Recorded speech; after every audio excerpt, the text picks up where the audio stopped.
Selama hampir 9 dekade, Volkswagen telah menjadi lebih dari sekadar perusahaan mobil di Jerman. Perusahaan ini telah menjadi simbol kekuatan industri dan stabilitas ekonomi Jerman. Itulah sebabnya, apa yang terjadi saat ini jauh lebih penting daripada satu pabrik atau satu merek saja. Untuk pertama kalinya dalam 88 tahun sejarahnya, Volkswagen menghentikan produksi kendaraan di sebuah lokasi di dalam Jerman. Dan dari semua tempat, lokasi itu adalah Dresden. Karena pemerintahan Kanselir Merz berfokus pada militerisasi dan mempersiapkan perang dengan cara apapun, bahkan dengan mengorbankan pengeluaran sosial dan merugikan konstituennya sendiri, ekonomi Jerman yang runtuh di depan mata kita terjadi pada Volkswagen, salah satu produsen Jerman tertua dan terbesar dan bisa dibilang salah satu produsen mobil tertua dan terbesar di Eropa. Ini adalah bukti nyata akan hal itu.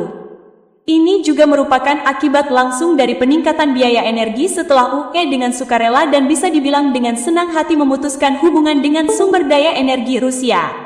Ketika ekonomi Jerman merosot dan pemerintahan Kanselir Merz mencapai titik terendah lagi dalam hal peringkat persetujuannya, yang kini berada pada titik terendah dalam sejarah, yaitu hanya 21%. Merz baru-baru ini menggandakan dukungannya kepada Zelensky dan perlunya mempersiapkan diri untuk konflik yang akan segera terjadi dengan Rusia. Namun pada saat yang sama, perusahaan terbesar dan tertua di Jerman itu berhadapan dengan situasi yang semakin memburuk. Di atas kertas, Dresden mungkin tampak kecil dibandingkan dengan raksasa industri Volkswagen seperti Wolfsburg, tetapi secara simbolis ini adalah masalah besar. Produksi di Dresden akan berhenti pada pertengahan Desember. Ini akan menandai yang pertama dalam sejarah bagi produsen mobil terbesar di Eropa. Omong-omong, ini bukan jeda sementara, bukan perlambatan, tetapi penghentian produksi secara langsung di fasilitas Jerman.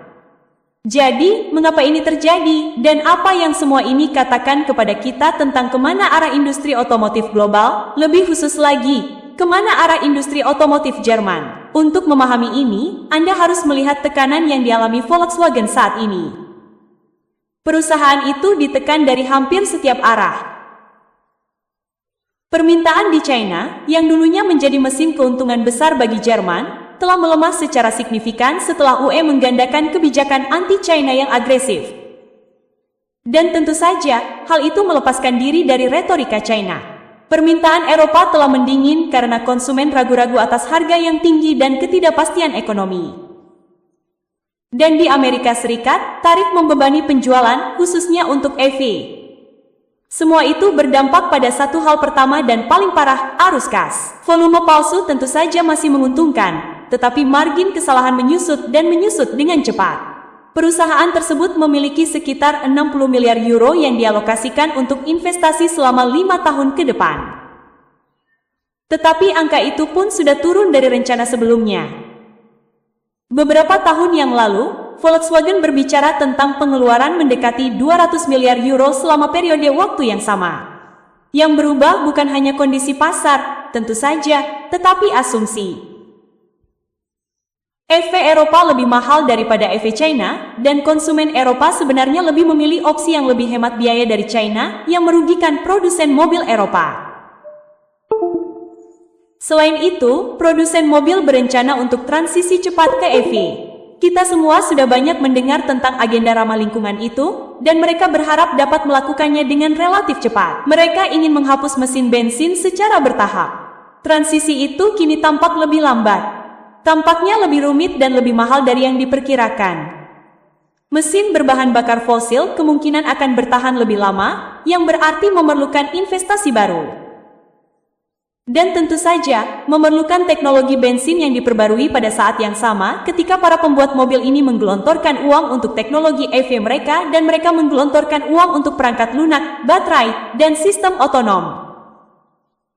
Kepala Keuangan Volkswagen, Arno Artletz, telah memperingatkan bahwa arus kas akan tetap berada di bawah tekanan untuk terus maju. Jadi, menurut Anda, apakah itu berarti akan ada lebih banyak penutupan rencana? Tentu saja, akan ada. Ia pada dasarnya mengatakan perusahaan akan terus memangkas biaya operasional untuk tetap menjalankan bisnis guna memperoleh margin keuntungan untuk membuat para pemangku kepentingannya sebahagia mungkin. Seperti yang dikatakan seorang analis, Volkswagen kini secara aktif mencari cara untuk memangkas pengeluaran dan meningkatkan laba operasional dimanapun mereka bisa. Dan disitulah Dresden hadir. Ini hanyalah tanda pertama. Langkah ini juga sesuai dengan rencana restrukturisasi yang lebih luas yang telah saya bahas di video sebelumnya. Tahun lalu, seperti yang Anda ketahui, Volkswagen mencapai kesepakatan dengan serikat pekerja untuk memangkas 35.000 pekerjaan di merek Volkswagen di Jerman pada akhir dekade ini. Kesepakatan itu dimaksudkan untuk mengurangi biaya sekaligus menjaga pabrik inti tetap beroperasi. Yang penting untuk dicatat di sini adalah bahwa ini bukan hanya tentang penutupan satu pabrik. Ini tentang kalibrasi ulang mendasar, jika Anda mau, terhadap ekspektasi dan model ekonomi Jerman. Volkswagen seperti banyak produsen mobil lainnya, sangat bergantung pada kendaraan listrik dan meskipun penjualan kendaraan listrik di Eropa masih tumbuh, pertumbuhannya lebih lambat dan pelanggan Eropa lebih memilih produsen mobil China dalam banyak kasus karena mereka lebih hemat biaya dan tentu saja penjualan dan permintaan sangat tidak merata di Eropa sendiri. Akibatnya, Volkswagen sekarang juga menyesuaikan produksi di pabrik Jerman lainnya. Ini bukan hanya tentang Dresden. Di Tuawa, misalnya, pabrik yang hanya menyediakan kendaraan listrik, produksi dihentikan selama seminggu di bulan Oktober. Di pabrik lain, di pabrik Amden, jam kerja karyawan telah dikurangi dan beberapa jalur produksi akan ditutup selama beberapa hari.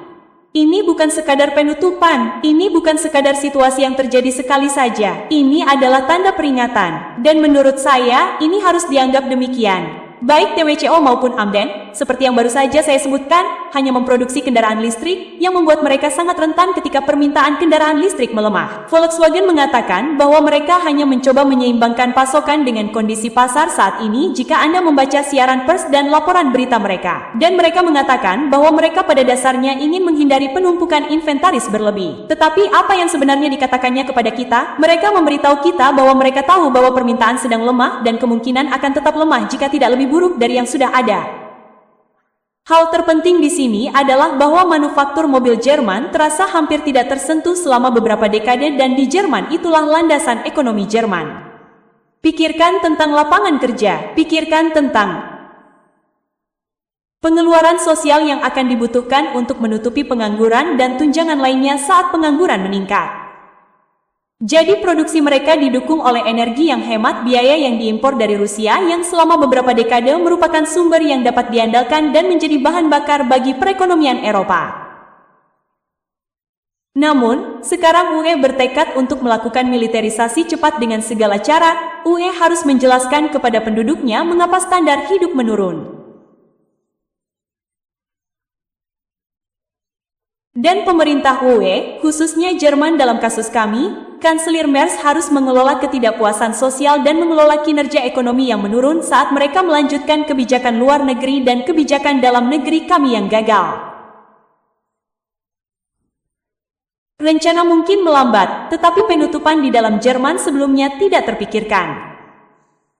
Ini bukan situasi yang umum. Jadi, seperti yang dapat kita ketahui sekarang, asumsi bahwa produsen mobil Jerman entah bagaimana terlindungi tidak lagi berlaku.